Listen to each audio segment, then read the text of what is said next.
Du journal, il est 18h30, nous sommes le mardi 9 octobre. Dans l'actualité, ce soir, nous irons à Vauglan où l'école de la deuxième chance accompagne les jeunes vers l'emploi. Parmi les initiatives mises en place, la collecte de vêtements dans les entreprises pour préparer les stagiaires au monde du travail. Un défilé sera même organisé à la fin du mois. Reportage de Jean-Paul Crespi dans un instant. Nous plongerons ensuite dans les coulisses de la scène nationale d'Annecy, Bonlieu. Parmi ses missions, le rôle d'accompagnement et de production des compagnies. Il est l'un des théâtres les plus actifs en la matière. Reportage. Mais avant, une étape importante franchie à Annemasse. La pose du premier rail du tram Annemasse-Genève a eu lieu effectivement ce matin. Il reliera les deux villes frontalières en 2019, de la douane de Moille-Sula au lycée des Glières. Côté français, ce sont près de 3 km de voies qui vont être aménagées pour fluidifier le trafic. Coût total de cette première tranche, 57 millions d'euros, financés à 40% par la Confédération helvétique et à 24% par l'agglomération d'Annemasse. On écoute Christian Dupessé, le président de l'agglomération, au micro de Victoria Lopez.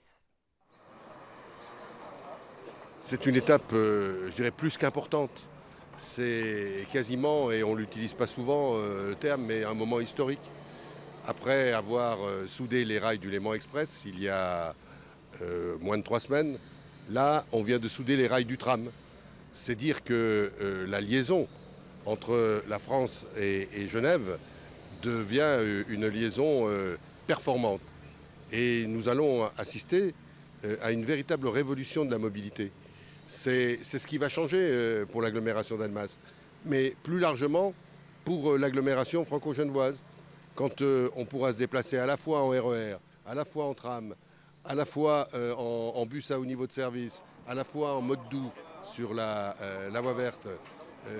On aura mis en place des structures qui vont nous libérer de la voiture.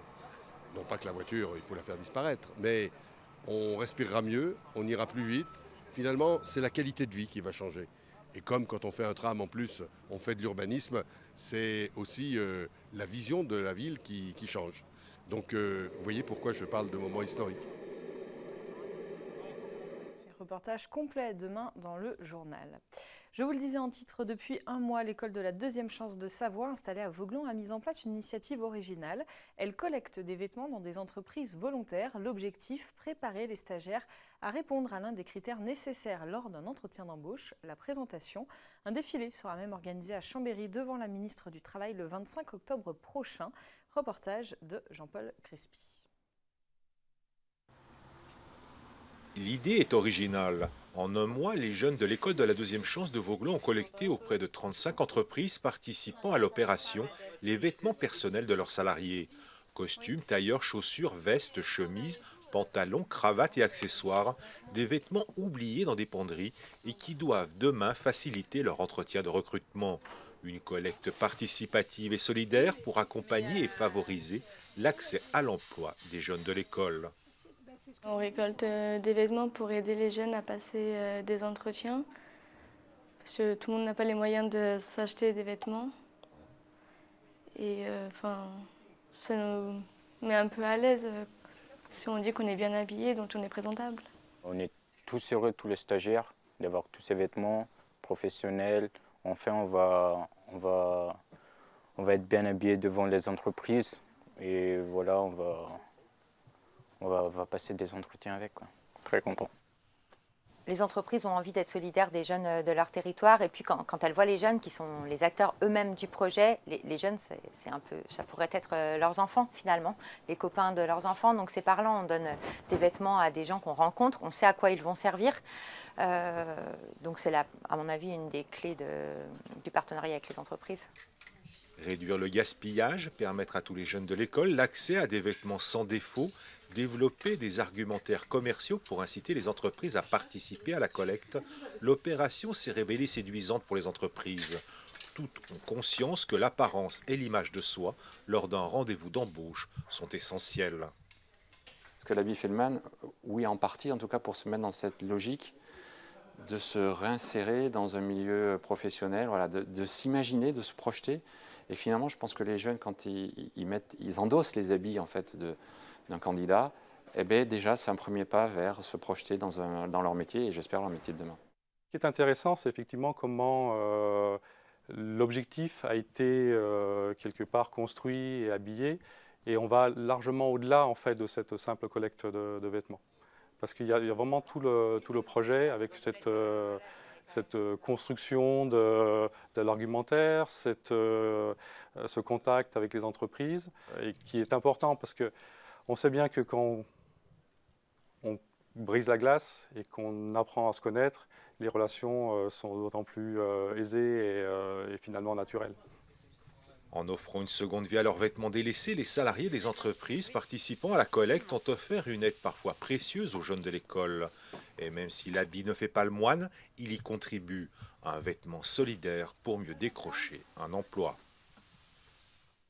Journée de mobilisation partout en France aujourd'hui. Ce mardi était en effet une journée d'action nationale marquée par de très nombreux défilés en France. Comme à Annecy, environ 1500 personnes avaient répondu à l'appel de l'intersyndicale pour protester contre le gouvernement. Cheminots, retraités, enseignants, salariés du secteur privé ou encore fonctionnaires. Tous ont défilé pour dénoncer les mesures sur l'emploi. On écoute Pierre Solvas, le secrétaire général CGT Haute-Savoie, au micro de Sébastien Germain. On sent que le gouvernement est fébrile. On sent que sa politique ne fonctionne pas. On sent que on arrive à un bout de course de la politique libérale et qu'il y a une colère qui s'exprime parmi les citoyens qui est grandissante. Donc ça va aussi effectivement dans notre sens. Après, l'enjeu, c'est de transformer cette colère en mobilisation et en proposition à partir de choses concrètes. La plupart des salariés qui viennent nous voir et que l'on rencontre souffrent énormément de leur travail, parfois fuient en changeant d'entreprise et ont le sentiment, avec différents mots, mais de ne jamais correctement pouvoir faire leur travail parce qu'ils sont sous couvert d'intérêts financiers, de logique de restrictions budgétaires et qu'au final, dans la santé, c'est les patients qui en souffrent, dans les services publics, c'est le rendu aux usagers qui en souffrent, dans les entreprises, c'est les dividendes qui sont captés par les actionnaires avec des contraintes de temps de travail qui sont de plus en plus lourdes alors que ça n'a pas de sens en termes économiques. Et donc tous ces éléments-là font qu'on a le sentiment qu'il y a de vraies souffrances au travail. Autre mobilisation dans le bassin chambérien, cette fois-ci à l'appel du syndicat Force ouvrière de l'EHPAD Les Blés d'Or à Saint-Baldoff. Le personnel s'est réuni ce matin devant l'établissement. Un rassemblement pour dénoncer les dégradations des conditions de travail du personnel. Mais le syndicat s'inquiète surtout pour l'avenir de l'établissement. Il est aujourd'hui géré conjointement par 5 communes. Une gestion en syndicat qui n'est plus autorisée par l'État. Le département ne le financera plus à partir de janvier 2019 si une nouvelle gestion n'est pas prévue d'ici là. Problème, le personnel ne veut pas d'une nouvelle organisation. On écoute la représentante de Force ouvrière de l'EHPAD au micro de Juliette Vincent-Seigné. De nos résidents. Donc il y a 3 propositions qui sont en attente. Donc soit être pris en CCAS, et là on resterait fonction publique territoriale, et ça c'est le choix des familles et du personnel, soit par le CHMS de Chambéry, où là, nous, on resterait un service public, mais bon, entre 4200 agents à l'hôpital et une petite proximité d'un petit établissement de 53 agents, voilà, la donnée n'est pas la même. Soit être pris par une association ou une fondation, et ça, on n'en veut pas. Aujourd'hui, on a tout, ça fait 27 ans qu'on a un établissement qui s'autofinance et s'autogère seul, sans les besoins financiers des 5 communes, et nous demandons à ce que cette continuité perdure dans le temps. Ça fait 27 ans que c'est comme ça et ça doit rester. Un service de proximité, de qualité. L'établissement est reconnu pour sa qualité d'accueil, de soins, de prise en charge de nos aînés, et nous avons les vraies valeurs du service public. Nous sommes tous attachés. On entre dans les coulisses d'un théâtre à présent. On le sait, que ce soit à l'espace Malraux de Chambéry ou à Bonlieu à Annecy, les représentations sont nombreuses tout au long de l'année pour le public. Mais ce que l'on connaît moins, c'est le rôle de production et d'accompagnement des compagnies des scènes nationales. Bonlieu produit ainsi plusieurs pièces chaque année. 8 cette année, c'est un record. Je vous propose d'entrer dans les coulisses du théâtre où 2 créations sont en cours de répétition.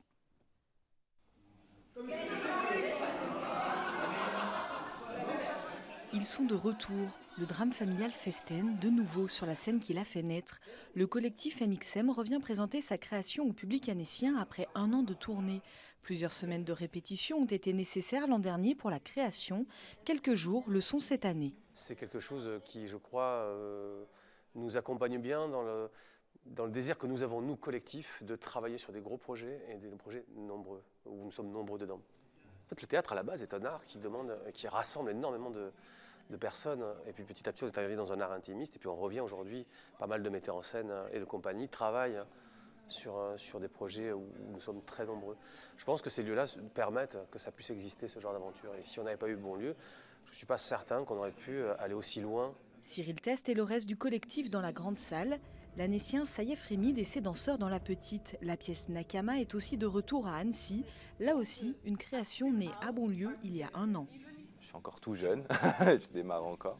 Et d'avoir cette opportunité-là d'être en production déléguée, c'est-à-dire que il y a une mise en place des équipes techniques du plateau qui est beaucoup plus facilitée. Donc j'ai quasiment allé peut-être sur la somme des résidences que j'avais eues en tout. Un peu plus de la moitié ont été à Bonlieu Scène Nationale. C'est juste fabuleux parce que c'est une très belle scène avec les moyens qu'il faut pour faire de la recherche et pour créer. Donc la production déléguée, elle apporte ça et aussi tout le confort au niveau mise en place administrative. Pour la première fois, Bonlieu accompagne et produit 8 créations cette année, 5 nouvelles pièces et 3 reprises. La scène nationale annécienne est l'une des plus actives en la matière. S'il n'y avait pas des théâtres en France qui étaient missionnés et qui recevaient de l'argent pour ça, pas seulement de la ville d'Annecy, mais beaucoup du ministère de la Culture, par exemple, pour faire ce genre de mission, les artistes ne sauraient pas où travailler et où créer. Parce que un théâtre, c'est un lieu archaïque. Il faut, pour faire une pièce, c'est pas comme un morceau de musique, on ne peut pas le faire chez soi. Il faut des gens, il faut des loges, il faut des techniciens, il faut des projecteurs, il faut des essais, ça s'appelle les répétitions. Et ça, pour ça, il faut des lieux, il faut des théâtres. Le travail de production continue au fil des mois.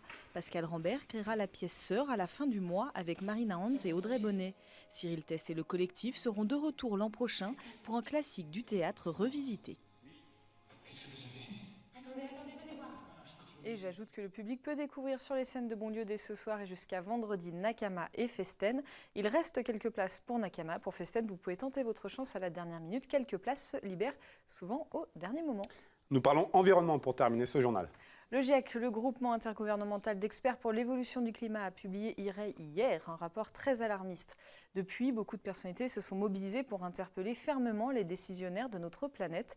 Jean-Paul Crespi a rencontré Catherine Chabot, première femme à avoir terminé le Vendée Globe en solitaire et sans escale.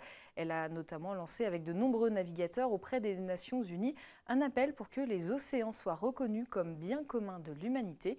Catherine Chabot était hier soir à Genève à l'occasion d'une rencontre organisée à la Fondation Barbier-Muller. On l'écoute au micro de Jean-Paul Crespi. À la fois, je suis optimiste parce qu'à l'instant T, j'ai l'impression qu'on n'avance pas.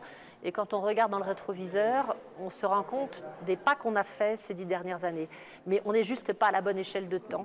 Et c'est là où je suis pessimiste. C'est qu'on met tellement de temps à réagir. En même temps, je vois ce qu'on est capable de faire en 10 ans. Donc je pense que le pari est gagnable. Il suffit juste de s'engager. Et de s'engager dans ce défi. Mais regardons-le comme quelque chose de formidable pour l'avenir et pas uniquement comme une contrainte. On dit souvent que sous la contrainte naît l'innovation et on peut construire ce modèle de société. Il faut juste en avoir envie. Et je ne suis pas sûre aujourd'hui que tous les politiques en aient vraiment envie. C'est le court-termisme qui nous fait prendre les mauvaises décisions. Donc il faut de l'engagement politique. C'est la fin de ce journal. Merci à toute l'équipe pour sa préparation. Merci de votre fidélité à l'info sur Rive Mont Blanc. Seb, je te laisse conclure et nous on se retrouve demain pour un nouveau JT. À bientôt.